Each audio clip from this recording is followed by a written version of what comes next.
Hello everybody, today is day 5. It's Friday, day 5 of the 40-day challenge. So some of you are noticing this magnifying glass with the blood droplet. When you manually check your blood glucose, again, that means it is not accurate. I will send you another picture so that everybody is clear that if you see that at the top, right next to the reading, you check it, it says 95. If you see the magnifying glass with the blood droplet right next to the number, that means it is not an accurate reading. That means you should manually check it. And the most important time for us to be checking blood glucose is first thing in the morning. What is your fasting blood glucose first thing in the morning before you eat? Then we will do experiments with food half an hour after you eat, an hour after you eat, 2 hours after you eat. And if you have to manually check it, just do it a half an hour after you eat, and that's fine, okay? Add in the strategies I'm telling you, and you'll notice that if you're doing what I'm telling you to do over the next 40 days, that your response is going to be better. You'll notice that.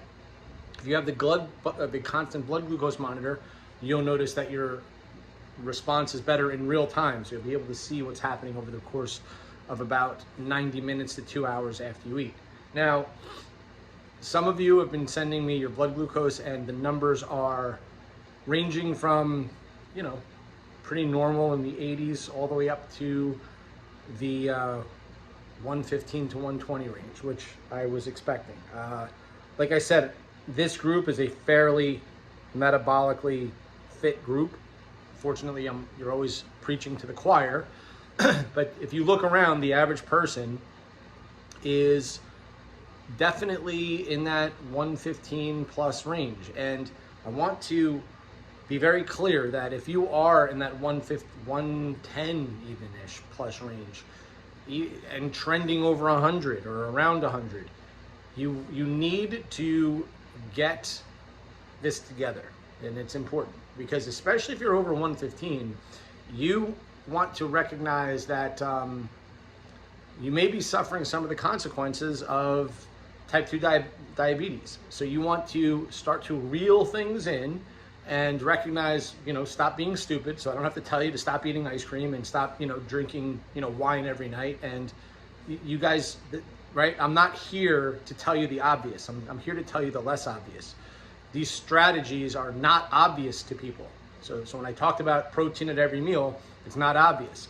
When I say protein at every meal and I say the amount of protein, it's not obvious. The amount of protein that I'm talking about is a lot of protein over the course of a day.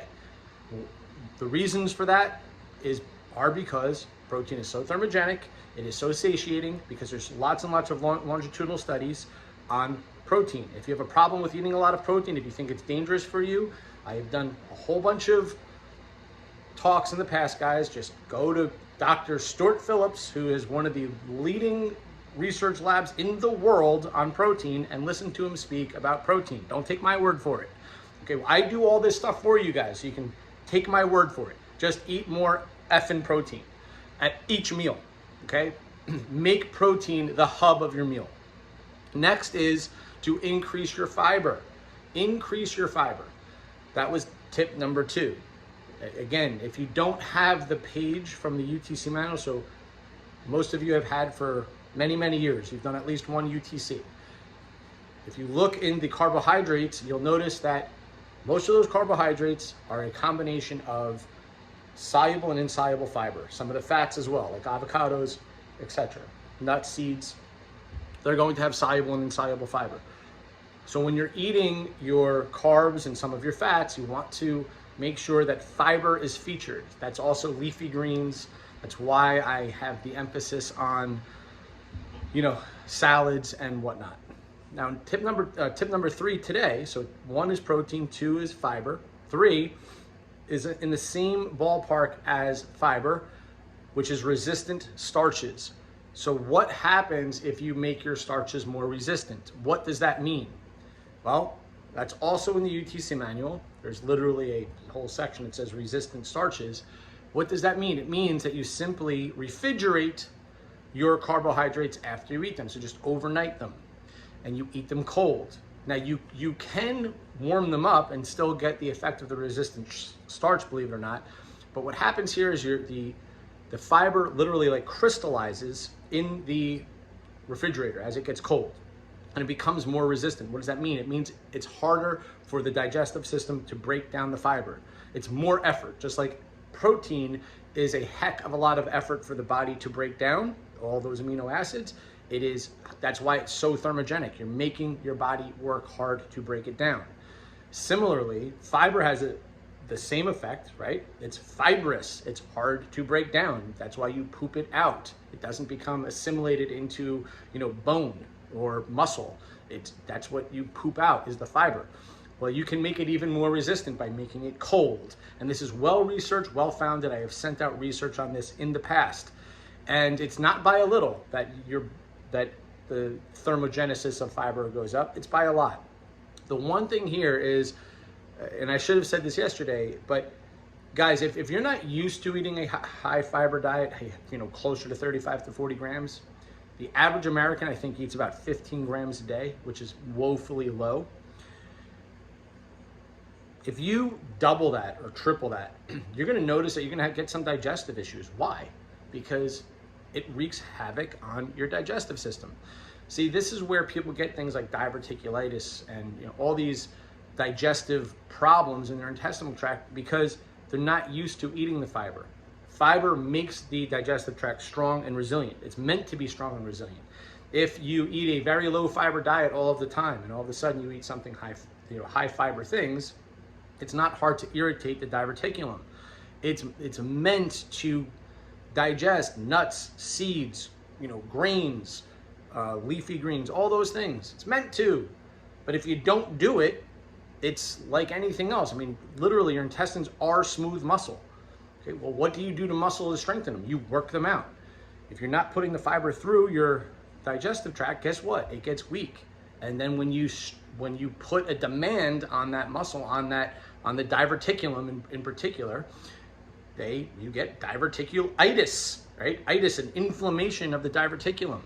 So you would have to do this, titrate up slowly and over time, a little bit more fiber.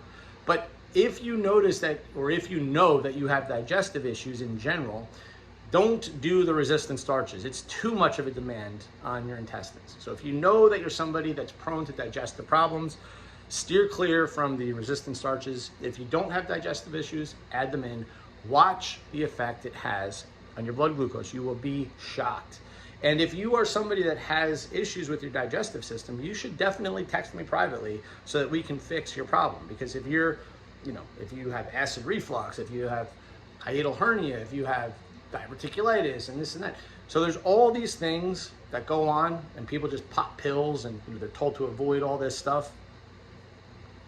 How about just fix it? How about understand why you've got it and then fix it? Okay, you know why doctors don't have that conversation? Because they know that you won't. They know you won't do the work to fix it. All right? So you went there because you're in pain, the doctor gives you a pill. There you go. You're happy. Okay?